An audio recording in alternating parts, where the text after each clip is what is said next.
meeting of the Warren County Board of Education, January 23rd, 2023. At this time, could I get a motion to call to order and approval of the agenda? So moved. Motion, Mr. Bishop, second by Ms. Best. Any discussion? All in favor say aye. Aye. Any opposed? Motion carries. At this time, I'd like to ask everyone to stand for the Pledge of Allegiance. Ask Mr. Cope to lead us in that, please. I pledge allegiance to the flag of the United States of America and to the republic for which it stands, one nation, under God, indivisible, with liberty and justice for all. Thank you. You may be seated. All right, I trust you've had time to look over the consent agenda that was in our board packet. Could I get a motion to approve the consent agenda tonight, please? Motion. Motion by Mr. Judkins, second by Ms. Best. Any discussion on the consent agenda? All in favor say aye. Aye. Any opposed? Motion carries. At this time, I'm going to move into an open session discussion concerning the Jewel litigation. Is there any motions or anything to be discussed regarding this? I'd like to make a motion that we, as a board and as a system, move to grant Director Grant Swallows to approve and sign any settlement agreements regarding our Jewel litigation, and that he would accept any related funds on behalf of our school system. Okay, you've got the motion. I think it was explained very well by Ms. Best right there, to grant Director Swallows the authority to sign and any information regarding this Jewel settlement. Do I have a second? I'll second that. Second by Mr. Dakota. Any discussion regarding this? You do want to amend that to make sure any other defendants that might be related are covered as well on that? Okay, well, we'll make an amendment to that motion, and so we're going to give Dr. Swallows the authority to accept any settlement agreements related to Jewel litigation and any other defendants to accept related settlement funds on behalf of our school system. Okay. Any other discussion on that? Need to re-second it. Oh, I'm sorry. I'll second Second on that one. Any discussion? All in favor say aye. Aye. Any opposed? Motion carries. We have our student advisory here with us tonight. Like I said, I know we've got some new faces, and this time I'm going to turn it over to Dr. Swallows. And we'll ask the advisory students to come give their report. Do want to recognize Ms. Grace Sparkman is their advisory board member who's sitting with you tonight, and we're glad to have her, as well as new faces of the advisory committee. So we're glad to have you guys. We're glad to hear your report. I'd first like to start off with thanking y'all for what y'all do, with it being National School Board Appreciation Week, so we just thank you for what you do for our school system. I'd also like to begin with pointing out our new members. I want to start with Lauren Sparkman, Annabelle Coolwell, Bethany Manero, and Jay Stovall. These are the newest members to the student advisory, and next board meeting they'll be doing what we're doing up here. I'd like to shout out a few of the students at the high school. Y'all have the information, but a lot of them, the viewers at home, they don't get to hear about it. So I'd like to shout out a few students and the groups so the people at home can hear about it. Lauren Slatton has been named to the All-State Golf Team by the Tennessee Sports Writers Association. Braylon Grayson's been recognized by the Tennessee Football Coaches Association as an All-State honoree. The Lady Pioneer and Pioneer high school basketball teams have both been doing exceptionally well so far with the district games, both of them winning the 2 district games they have, and the boys got a good win over Cookville, believe it or not. The wrestling team, they've been doing very well this year. Aiden Lindsay, a freshman, has 3 tournament championships. Seth Lindsay, a junior, has 3 tournament championships, and with 3 tournament championships as finals, as well as Eric Hill, a sophomore. PJ Traps and Xavier Simmons have also been doing exceptionally well. From ROTC, Pioneer Battalion participated in Wreaths Across America. They placed 97 wreaths on veteran graves this past Wreaths Across America in December. And at the River Brigade drill meet, River Deceive and Lily Seymour both received individual medallions. Also at this same meet, David Hernandez and Victor Murad, who lead the male team, got second overall, and Desi Perez and Anna Cerno won third place overall for the female team. Our National Beta Club, they participated in the state convention back in December. There were 61 beta members who participated in this. Some of those that won awards include Dakota Moore, who got 5th place in 9th grade language arts, Elise Bivens with 4th in mixed media. She also placed 3rd in pottery. Emma Copinger with 1st state champion on-site painting. And the club trading and designed by team lead Kerrigan Smith got 1st. And the state champion musicology team comprised of Allie Drew, Tristan Olsen, and Caden Hobbs, as well as Kyle Smith also placed 1st. Our beta club, they placed 1st in championship of the living literature scene, as well as 1st state champion in large group talent. From FFA, we'd like to point out a few people who have won some awards at recent district level individual public speaking competitions. These include Shelby Ford with 3rd in prepared speaking, Riley Sanders with 4th in Creed, Katie Carter with 3rd in extemporaneous speaking, and Haley Smith, who placed 2nd and qualified to move forward to sectional finals in employment skills. And there's some images from our recent prom fashion show, as well as some information from the college office. Moving into our principal meeting that we had this past Friday with Mr. Hobbs. The Warren County High School student Zoe Davenport presented a safety concern via the student advisory email, which was addressed at Friday's principal meeting. Ms. Davenport was concerned for the safety of elementary students crossing the special education bus route area in the afternoon at Warren County High School. The following resolutions were discussed and will be implemented as soon as possible. Mr. Hobbs has said that he's going to have an SRO stationed out there in the afternoons, better monitoring. As well, we have also come up with the idea of offering service hours to Tennessee Promise students or other club students, where they can sit out there and assist elementary students in crossing that area in exchange for some service hours for their clubs of Tennessee Promise. The daily schedule and the academic model were discussed. The scheduling program used to attain a substitute teacher was discussed.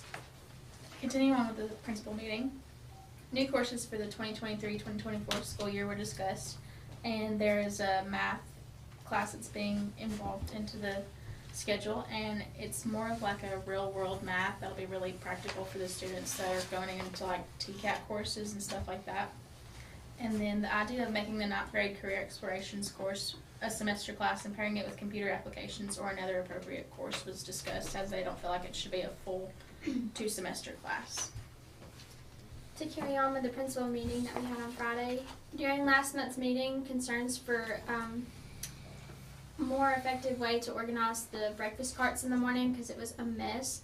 Well, I walked out of the classroom and there's 2 carts upstairs and nobody's running over each other. So they've got more staffing in the cafeteria, and there's still, I think, 3 short, but they're getting more cafeteria ladies, so they have more help and they want to put more, so the problem is getting fixed. We're so thankful. And Mr. Hobbs talked about setting up a new alarm system, and he said he can talk over it, so that's cool. And we've never had anything that nice, so we're excited about that. And then the idea of adding a vending machine in other areas was again discussed. I guess our student body really wants some snacks because we brought this up like 5 times now. Mr. Hobbs has discussed this concept with the fire marshal, and the fire marshal said that the places that he wanted it would not work, so he's having to rethink where he wants to put them. But he said, however, more details and planning will happen. And finally, we'd like the student advisory and just the school body, this body in general, we'd like to celebrate our employees through School Appreciation Days. Plans have been made for clubs to sponsor staff and employee appreciation days. Club members would adopt one of the National Appreciation Days and provide a treat for the staff members within that group. We hope that all clubs and school organizations involve the Charlotte Warren County High School staff members how loved they and appreciated they are. We've got more information on that later. Very good. I also want to add on there, this wasn't mentioned, but shout out to National Honor Society Club, because we, at our last meeting, we set up, we're getting an interview with all of our staff members at the high school. It's something we've never got to do before because we feel like we don't know everybody at the high school. So each student in our club has been given a few employees from the high school to interview and get the information about them, and so we can better know our staff. And that information would be like available for the whole school to Yeah. access. Any questions for the committee? I have a question. Of you all, are most of you going into education after high school? Or do you have a pathway? No? Biology. Okay. Okay. Pretty sure. I'm going. I work at Kids in the Community. If you can't tell, I've been rode on. Mhm. I came from Word. I love kids though. That means they love them. Yes. Exactly. They do. Thank you all. We'll Thanks, offer- guys. Can we go ahead and offer you a job? I mean, I'll sub for you next year. Okay, You that got sounds me good. on that. That Yeah. sounds good. Thank you, guys. As always, we appreciate our student advisors and look forward to the report every month. On to recognition, Dr. Swallows. All right, we have a classified employee of the month. And just right at the last minute, I got told I was going to read this, so I'm going to do that. Our classified employee of the month for January 2023 is Miss Shay Tanner. She is the RN at Hickory Creek. And so I'm going to read what Sonia Walker, the Director of Health Services, said in nominating Shay. I'm writing to recommend Shay Tanner, a registered nurse, to be selected as the classified employee of the month for November. This was made in November. Shay began working with the Warren County School District in August of 2019. Since then, Shay has become an outstanding school nurse, an asset to our department, and is so deserving of this award and recognition. Shay's job as the school nurse at Hickory Creek is challenging and requires a multitude of nursing skills and knowledge. Shay is a leader who demonstrates professionalism, compassion, and a genuine love of helping others. Because of these qualities, she is often praised and complimented by the staff and students of Hickory Creek. I am pleased to see Shay excel in her job. I admire her dedication and feel fortunate to work with her. I hope to work with Shay for many years to come. I will add that my 9-year-old, who is a second grader at Hickory Creek, has also made the statement that I can never get rid of Nurse Shay because she's too good at her job. So I told him I wasn't planning on doing that anytime soon anyway. But we appreciate Shay and all she does. She is our classified employee of the month. Come up and let's get a picture, man. All right.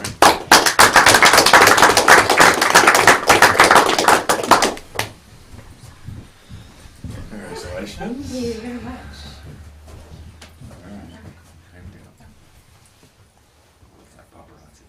Here comes the newspaper.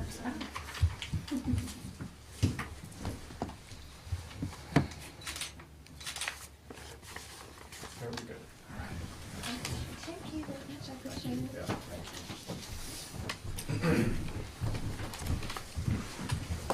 There they go. That's our cue. Thanks, guys. Thank you.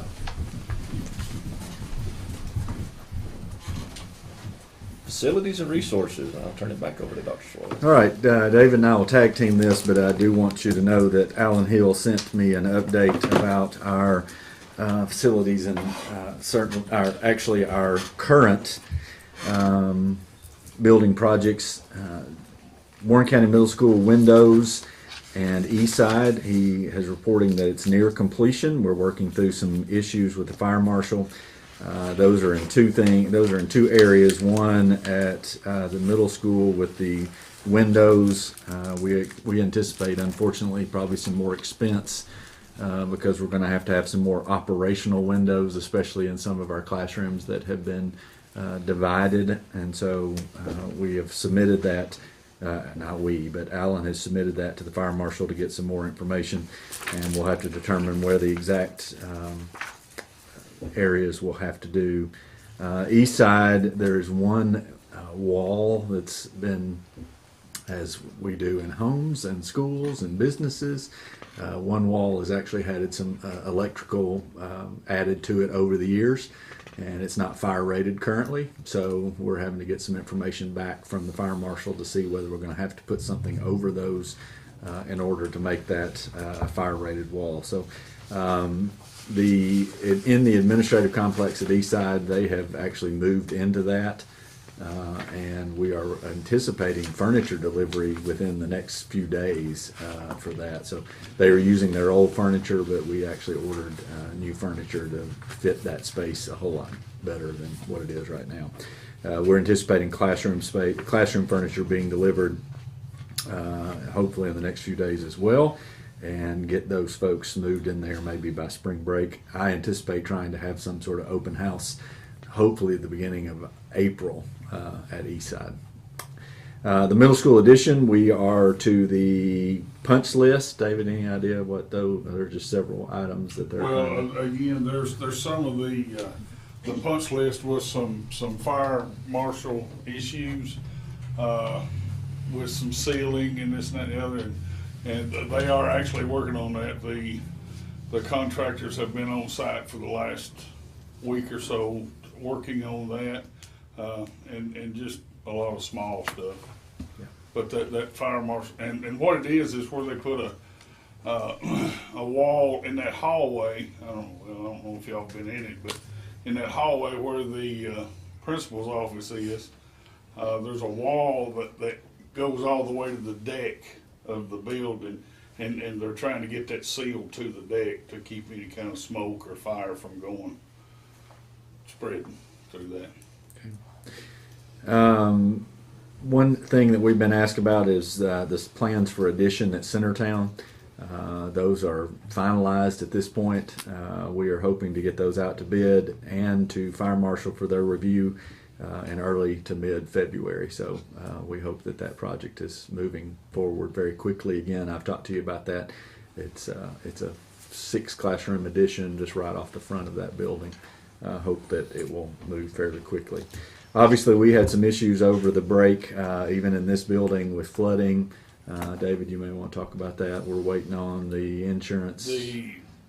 Everything has been dried out. The insurance adjusters came and went through all of the property, the personal property, the technology equipment, everything that got damaged, and they've labeled everything, and they're trying to come together with an actual price list of everything, and unfortunately that's where we're at right now. We're waiting for them to get that so that we can start putting everything back together. We're not gonna put it back in the basement, right?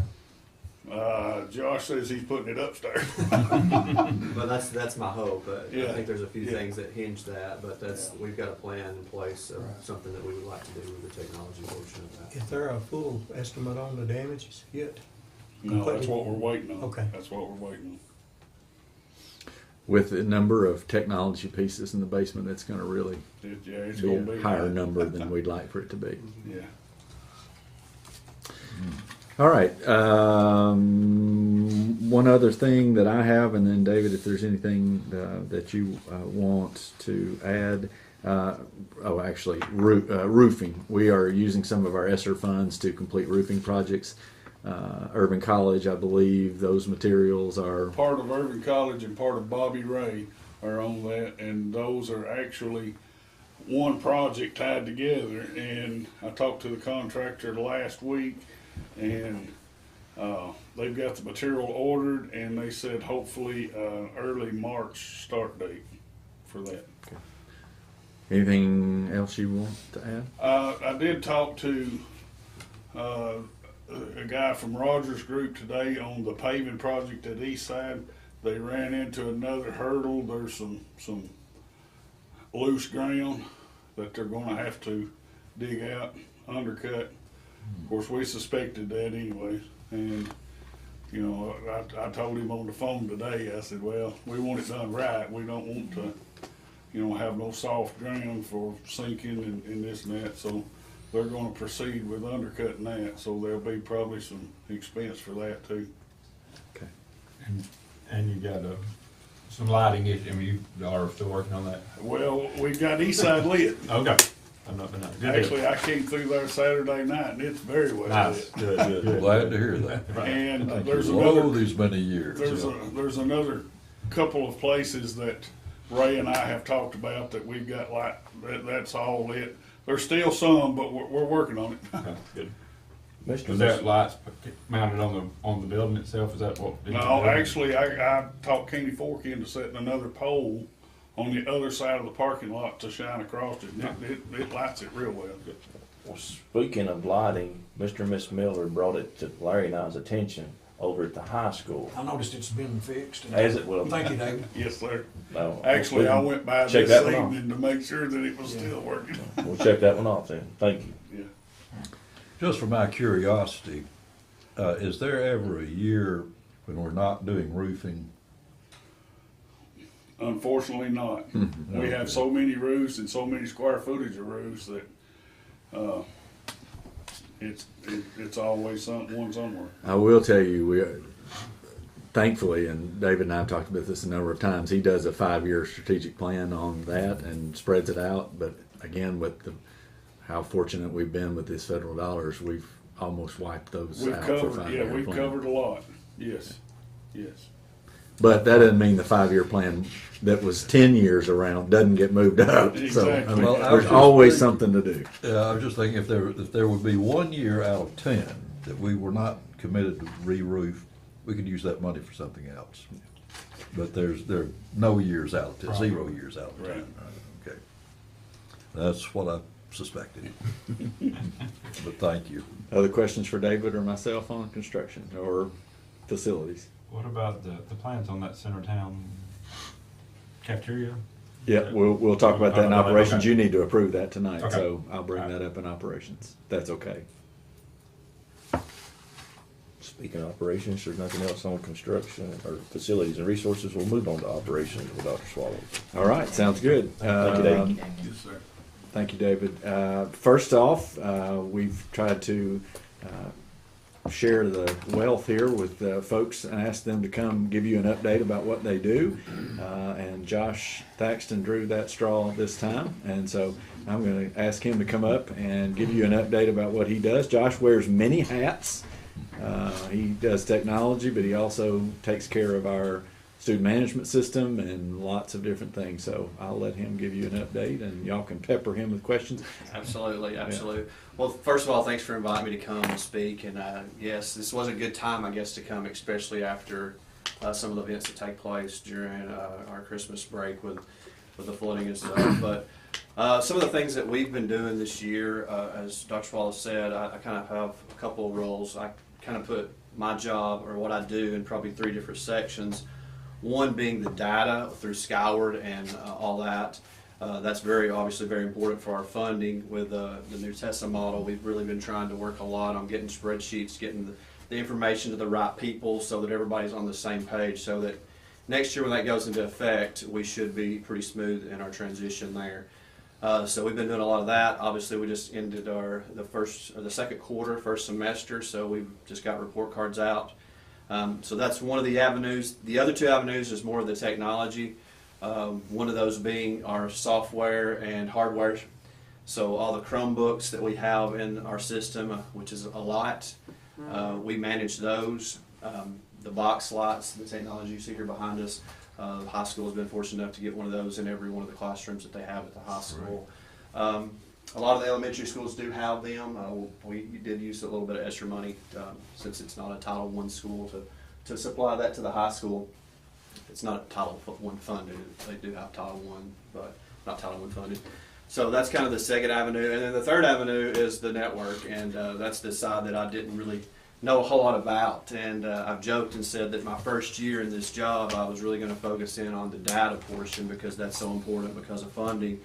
And after that, I wanted to learn more about the network side of things.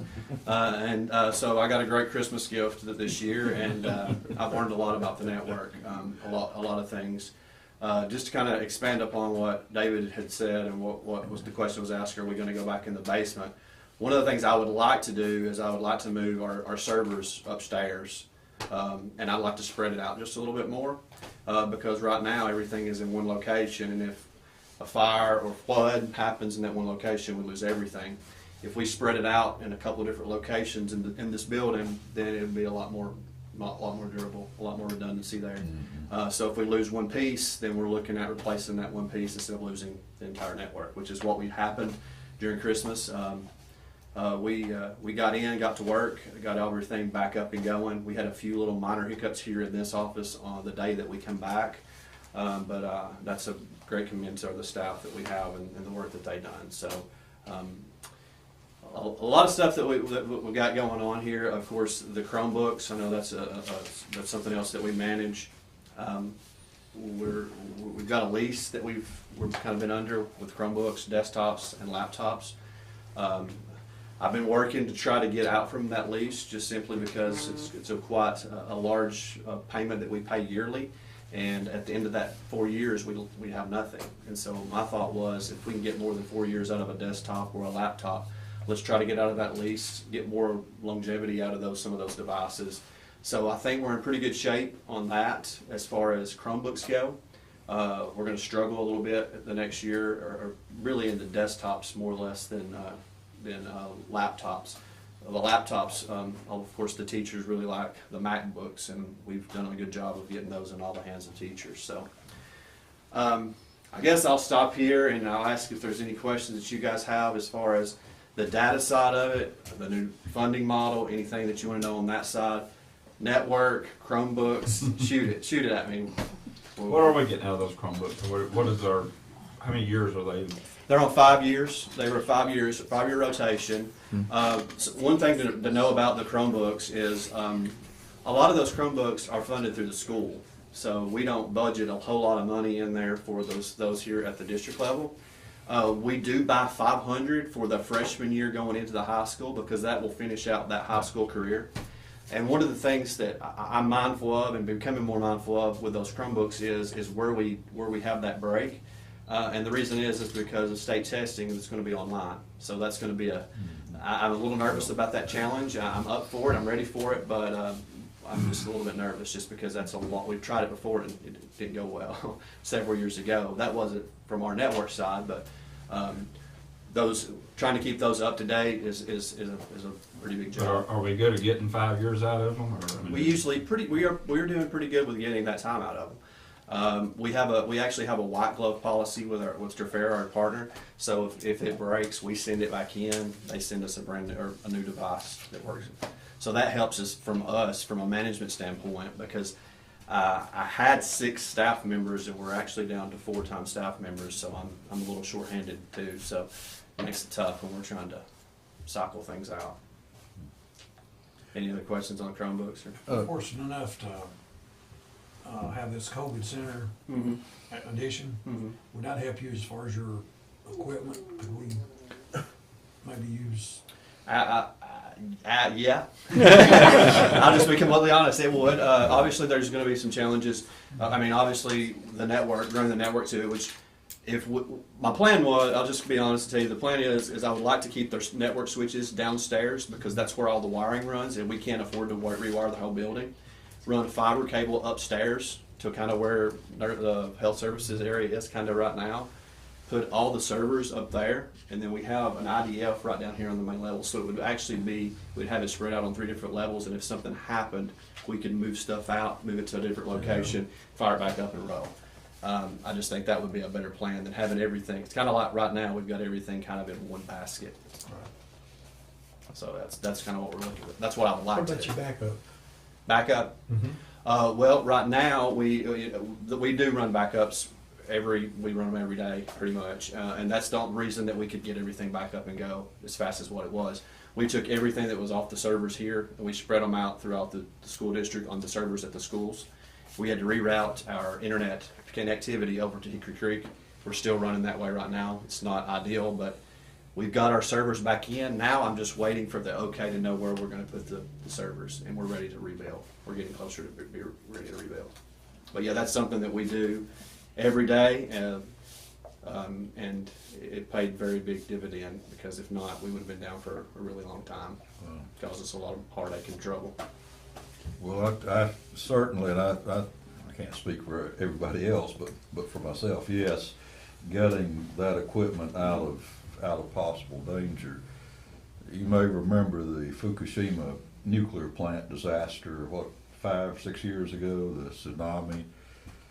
I don't know why Tokyo Electric Power cited that plant so close to the waterfront, when the tsunami hit it over top the seawall, and of course it rolled right up to the nuclear plant. They put the emergency equipment in the basement. That's where where the emergency generators and pumps were in the basement. So guess what? You know, they couldn't cool the reactor. So yeah, putting stuff in the basement, gravity tends to operate on water to pull it downward. Absolutely. And to be honest with you, all the equipment they had was off the floor, so it wasn't really the fact of that it ran down the basement. It was where it got into the HVAC unit, and it rained down on it. And when it rained down on it, it was running, and it fried it pretty instantly. So what if Josh puts the equipment upstairs? Do we have plans for health services and other people that are up there? Well, ultimately, what the initial plan was, if we added that center, that the health services, there are 3 offices in that center where health services would be relocated. Now, again, we're talking in abstract here, because we don't know what that looks like upstairs. We don't know what that looks like financially with the COVID testing center. So ultimately, we're sitting and waiting anxiously for some answers to our question, and hopefully that'll come in the next few weeks. I guess the answer, we're holding off to find out if that's a possibility right now at the moment, right? Yeah, that's correct. If it is a possibility, then we'll maybe go further, but at the moment. Yeah. And again, I want to be, that we didn't do anything wrong by putting it in the basement. Right. That's just the way it's grown over the years. That's just that's the easiest place, and that's where it's happened. But at the same time, unfortunately, when you get incidents like what occurred over Christmas, you figure out, oh, well, maybe we should have done that better. So we'll work through that. Well, yeah, we think more of like ransomware and things like that to take down your network, not the flood and water. Right. I mean, you have things on. We actually had a backup server right under one of the other servers, and the backup server that we had running backups on was destroyed too. But the good thing is we had a third backup off site that we pulled in and got everything going. I have no idea what you do from day to day. I know it's extremely complex and sophisticated, way above my capacity, but I think we all owe you a debt of gratitude, you and your staff, for pulling us through this. Josh and I talked at basketball practice, and Christmas break is his most time off, because I think you told me you get a break off, one week off in the summer, so he used his whole break to come in and do that. So on behalf of the board, we just want to extend a great thank you. I appreciate it, and I do appreciate everything you guys do as far as the board. We can't do things without funding, and so there's a lot there that obviously some of the most expensive things that we furnish for the district is in my department with technology, as you can see with the insurance claim. So I do appreciate all that you guys do and y'all's investment into our school system and our department. I appreciate it. Thank you. Good job. All right, thank you, Josh. Josh is invaluable, been a great asset to our district, not only in the technology area, but he mentioned a little bit about the student management area. We've talked about this a number of times, but just like he said with the TISA funding model, it is extremely important that students are labeled correctly, because that ultimately will result in funding or a lack thereof. And so Josh has done a good job of diving into that along with other folks, and we're really spending a lot of time trying to get that nailed down. We've talked about appreciation. It is obviously School Board Appreciation Week, and numerous people have already discussed that. You've got some chocolate from the student advisory in front of you. Nice. Also, a number of our schools have used the social media, and the school district has used some social media to do that. But also, we do have a proclamation that the governor has supplied, and I will read that for you all at this time. Of course, Governor Bill Lee says, whereas an excellent public education system is key to our state's continued prosperity and success, ensuring the quality of life for Tennessee's communities and the economic development of the state, and whereas our local school boards have demonstrated a strong commitment to quality public education by securing necessary resources, promoting academic standards, and fostering partnerships within communities, and whereas school board members support and appreciate the efforts of students, educators, and administrators who diligently encourage students to graduate high school prepared for the workplace.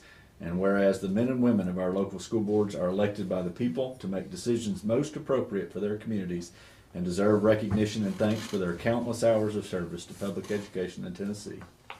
Now therefore, I, Bill Lee, Governor of the State of Tennessee, do hereby proclaim January 22nd through 28th, 2023 a School Board Appreciation Week in Tennessee, and encourage all citizens to join me in this worthy observance. And so I'll just add what I said in an email to our full staff this morning, that we are very, very fortunate. Oftentimes people do not understand the magnitude of what you all do to help us lead this district. And I'm very thankful for the fact that you all have our students first and foremost, and our employees at heart when you make decisions. And I'll be honest with you, I've been other places and it's not always the case, and we are very, very thankful to have a school board like you. So I will present this proclamation to the chairman, and I'm sure that we'll get a picture here, and then... Is it possible that I get the whole board? Oh man, I say he is asking a lot here. So I'm gonna give this to you, and I'm gonna get out of the picture. How about that? That's even better. Thanks, Taylor. That worked See, out. I know what I'm I've doing. got back to time, my friend Larry. No, I'm good. I'm good right here. Can you get it? I'm good. Gonna do 1, 2. Right, that's perfect. We'll hang that in this room for you all. There's some room to get in there. This chair's a little close.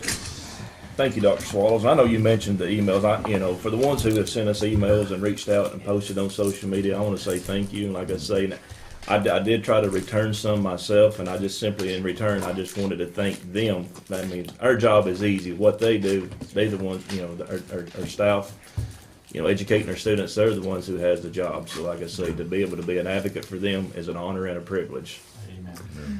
We appreciate that, but again, I'll just underscore the fact that if we didn't have your leadership, I think it's demonstrated in our state right now. I keep saying to groups that I talk to, on a national level, and I've said this before, education seems to be somewhat under attack in numerous areas. But if we don't have people like you that are willing to run for election and represent the people in your area, then we lose local control over that. And it's so important that we have people sitting in your chairs that are willing to represent your community, and we're very thankful for that. So we appreciate you guys. The only item that I have for you to vote on tonight in operations is the Centertown Elementary Cafeteria Design Proposal. That is in your board packet. Just remember that this is something that food service has taken on in different schools over the last few years. Urban College being one of those. Of course, West was also one of those in the building project. Hickory Creek is in the middle of this. They're just not there yet. They are doing some tweaks to their design. But in your board packet, you have a proposal from Ms. Faye Taylor, our Director of School Nutrition, that outlines the redesign. This is set to give them more space and give them some modern, up-to-date seating. You see in her letter that she said that Centertown Cafeteria has had broken stools in the past 2 years, and that's equaled about $2,000 to replace those. And so it's time to upgrade and get some better quality. And again, you can see in your board packet the information and the layout. I spoke with Ms. Pam Cowan this afternoon. They are thrilled about the proposal and are excited to have that opportunity. We've done the same thing at Warren County High School, Warren County Middle School as well.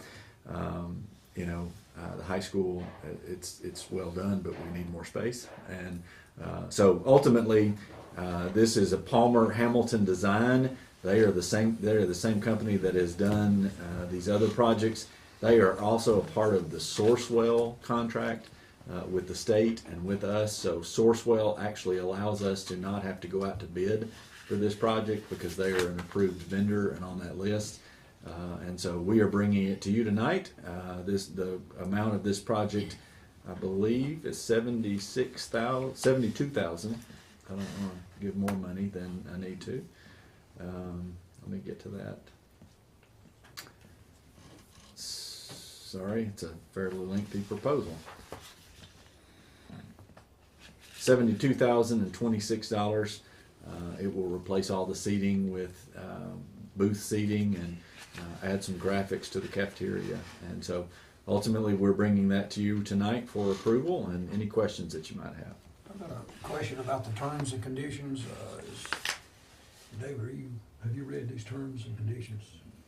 No, that's strictly for Faye. No, Food service handles this mostly. Yeah, okay. Yep. Okay. Any questions specific? Yeah, because I normally read terms and conditions of all contracts. They've got but- several, like trash removal and ADA compliant and electrical. I mean, it's got different things that the school is responsible for if, Well, generally what we do is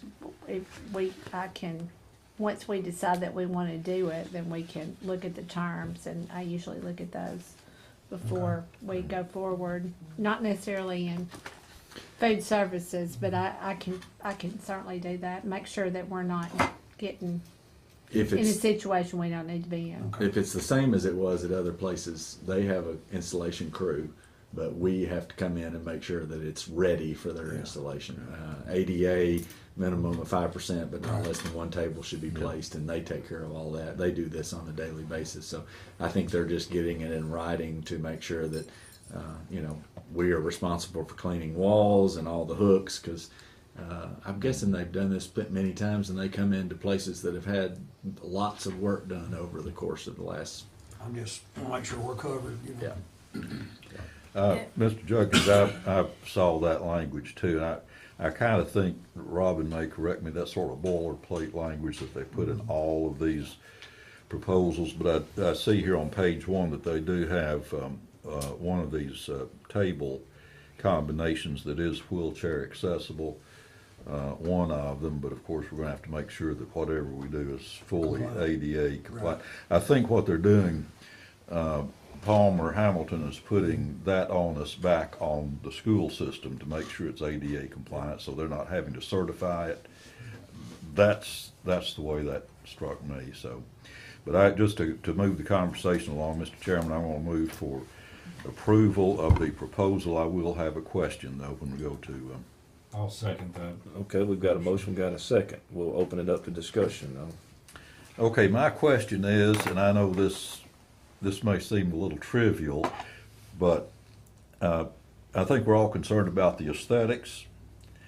The color combinations on the tables, black, I get that, no problem with that. What in the world is adder? What is adder? It's I don't know, it's an accent color or a main color. Do you see that? Look under the laminate. Oh, the laminate. What is adder? I'm not maybe culturally sophisticated enough to know about. What page are you on? Where are you? Are you on the laminate, candy On the apple, laminate. blackbird, and I'm on page 1 out of 7. Is that a brand Oh, name? there we go.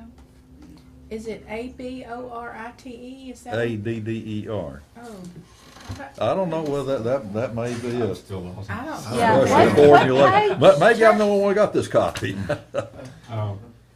Which, you don't know the page He's on not- Okay. the Well, slide? what in plain English are the colors? There's Gray, black, and red. Ah, And then there's an abstract. okay. So- I see what you're Yeah. saying. Yeah. So if you look, Okay. if you look on some, there's a pattern with Centertown Elementary School and just something to spice it up a little bit. I Okay. figured you'd like that. Well, actually, I think what Palmer Hamilton did is roll out the plans from the early 1980s. That color combination, the red, black, and gray, that was big in the early 80s. Yeah. So Palmer Hamilton, we're in the 21st century now. So anyway, That is the school School colors, though. colors. So It is the Yeah. school So this colors. school colors. Well, okay. we are trying to Does- prevent This black. is- We're committed, we're Bill, committed. on page 47, it shows the actual colors. Oh, okay. Positive red, network gray, tricorn black, pure white are the Okay. colors it shows. Does this cafeteria floor plan increase the number of seating? I believe It it does. does, yeah. And also, I noticed there's not any booth seating. Have we found that in previous cafeteria designs that that's not maybe the best design to have booth seating? I don't know. At the Okay. high school, I think it's fairly popular. I think they like that. I think just in this setting, they need as many seats as they can get because Centertown continues to grow. And I can tell you when I go into the high school, there's generally 3 or 4 kids sitting in one Yeah. booth. So it's one of those things that the food service does a great job of working through that to meet the school's needs. And so, like I said, I talked to Ms. Cowan this afternoon, and they're pretty excited about this. Well, that's one of the things, Centertown is one of the, getting some age on it now, so it's gonna be where these things are gonna be.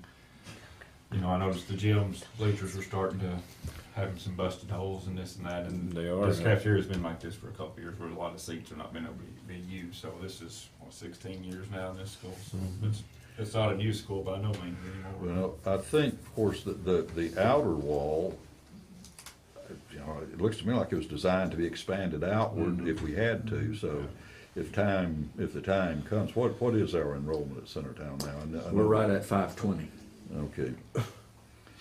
And are we able to start and then the lunch period sort of within a decent time frame? I think we are. I mean, I think there's concern there. I mean, I think if you talk to Ms. Cowan, that she would like to have some more space. But I think if you talk to any principal in the district, they'd like to have some more space. Yeah. I'm not discounting that. I think it's certainly a concern as we move forward. Ultimately, that's why we're adding classroom space. But again, I think just to go back to what we talked about in facilities, there's always a project for us to do. Yeah. We just had unlimited money. That's right. That's your job, Mr. Cope. You find that unlimited money. Okay, so we'll work on that. Any other discussion? All in favor say aye. Any opposed?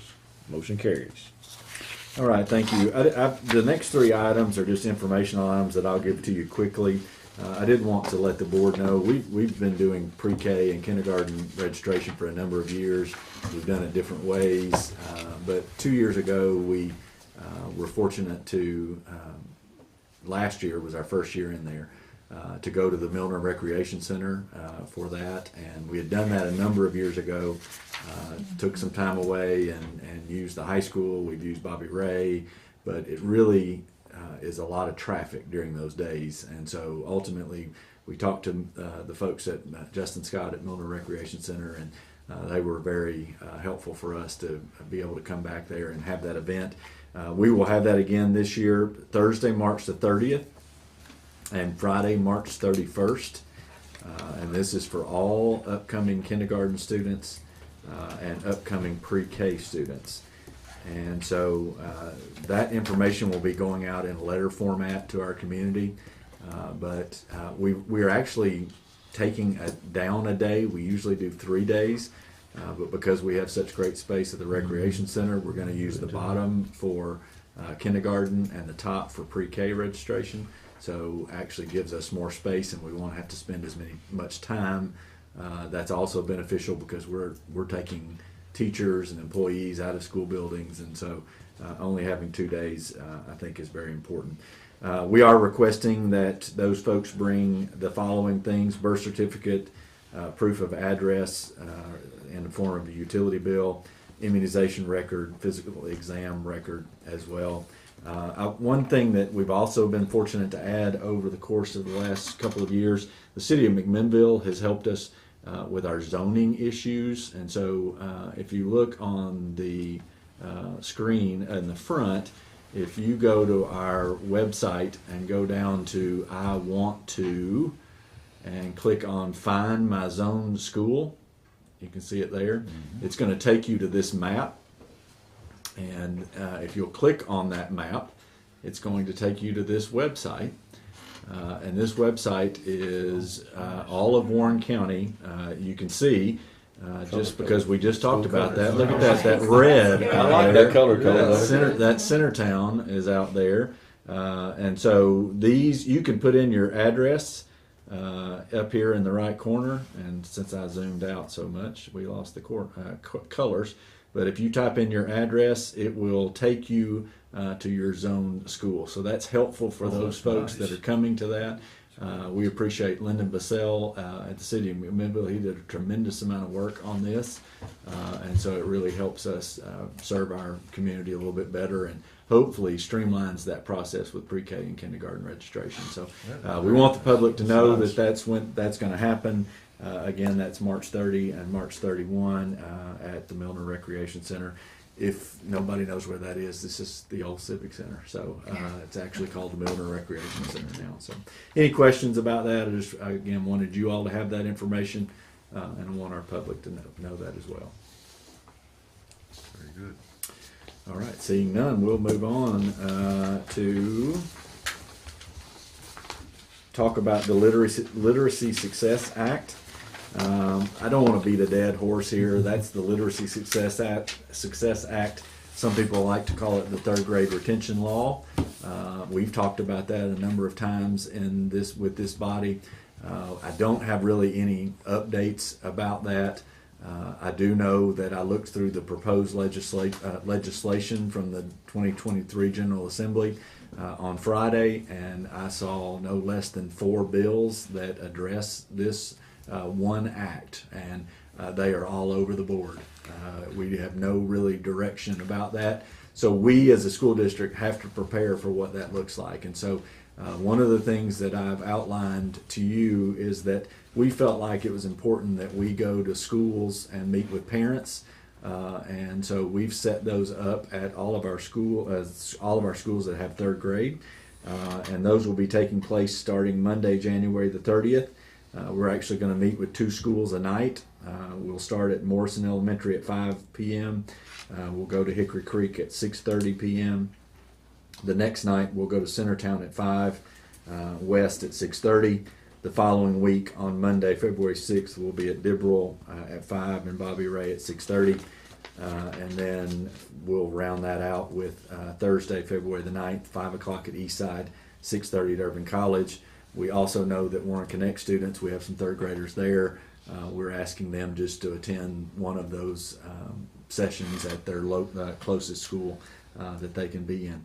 This is just important, I think, for us to be able to have some FaceTime with our parents to explain what the law is, explain what we're doing to try to help. We're actually going to be starting some tutoring sessions before and after school for our current third grade students that are going to attempt to try to help them become prepared for the TCAP test that will happen in late April, early May. There are also several things that are in place that we believe that parents need to know. One, to try to calm some fears. I think we've got a lot of people that are concerned, but we're also wanting to make sure that they are supporting their students in a positive way. We don't want 7, 8, 9-year-old students coming to the TCAP in April with the pressure of thinking that if they don't do well on this exam, they may possibly be in third grade again.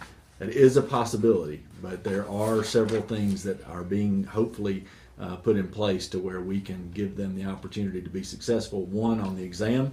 2, if they don't do well on it, give them the opportunity to attend our Acceleration Academy or our summer school program and hope that they might be promoted from there.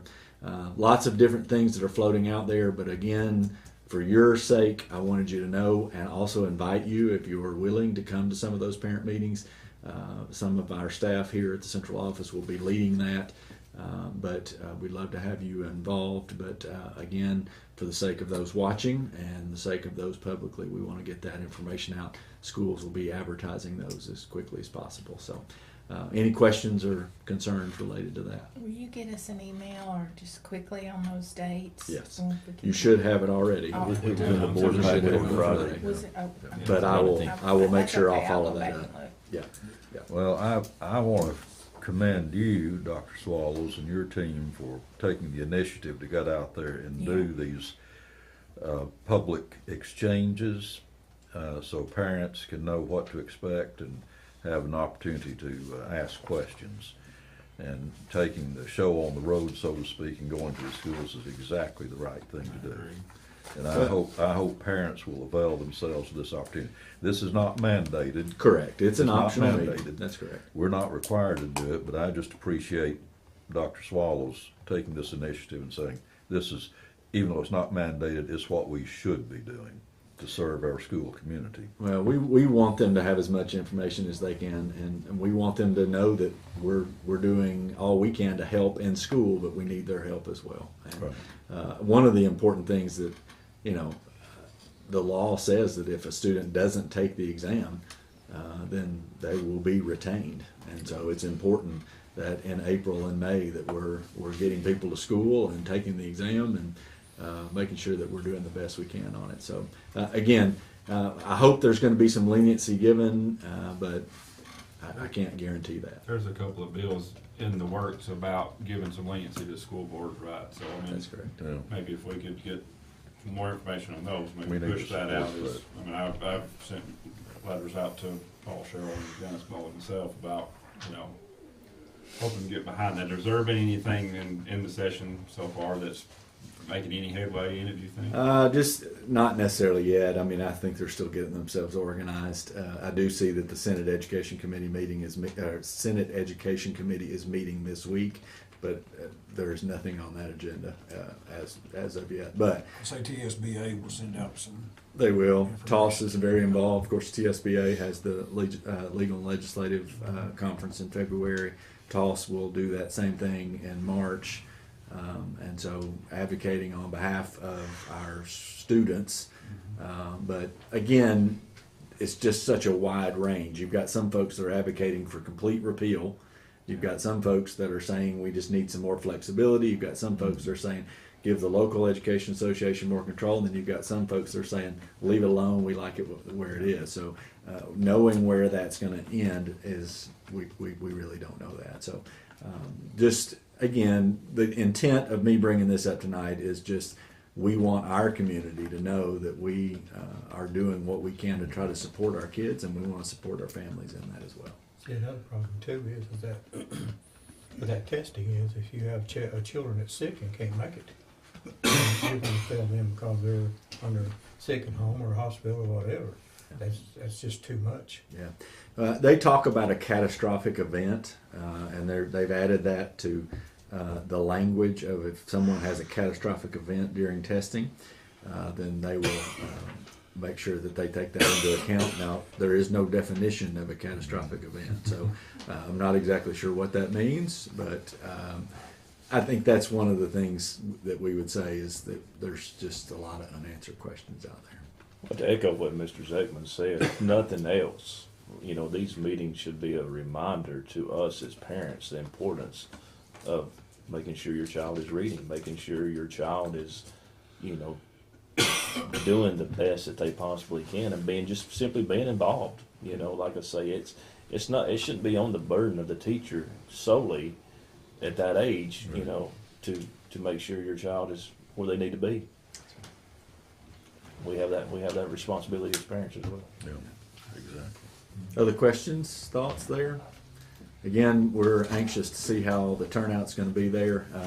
We're going to get a lot of mileage in that 2-week span, but we're excited about going out and visiting with our schools and our folks. Last thing for me is just, I think a lot of people, I've gotten a lot of questions, and I felt like you might have been getting those as well, related to what we saw with the Buffalo Bills, the accident on the field, and the young man, Gavar Hamlin, is obviously quite a tragedy that was averted by the quick action of the medical personnel on the field. And so I've been asked the question several times of, we're fortunate, again, Warren County was ahead of the game and brought on athletic trainer and Tim McIntosh, who's been with us for several years. Unfortunately, he did just leave the district at the end of November, and so we are actively searching for an athletic trainer. And so we are fortunate again that we've had community like support that we have. Zach Sutton has been covering all of our events, and so we are also, we have someone from, I talked to Todd Wilmore this afternoon, we have someone from Warren County who is in a program who is wanting to help us, and they actually are going to start maybe showing up Friday night at our ball game and hopefully can help us in the spring. One of the things, again, we've been fortunate to have this ELC grant. You've heard me talk about that with the COVID testing center, but one of the things that Sonia and I have discussed with that ELC grant is to provide additional AED units for our school district. We currently have, I believe, 15 total in our district. We have one in every school, including this building, and Warren County High School, Warren County Middle School, and West Elementary have 2. And all staff are trained every year on how to use an AED. We are looking to purchase 13 additional AEDs and deciding where those are best strategically placed.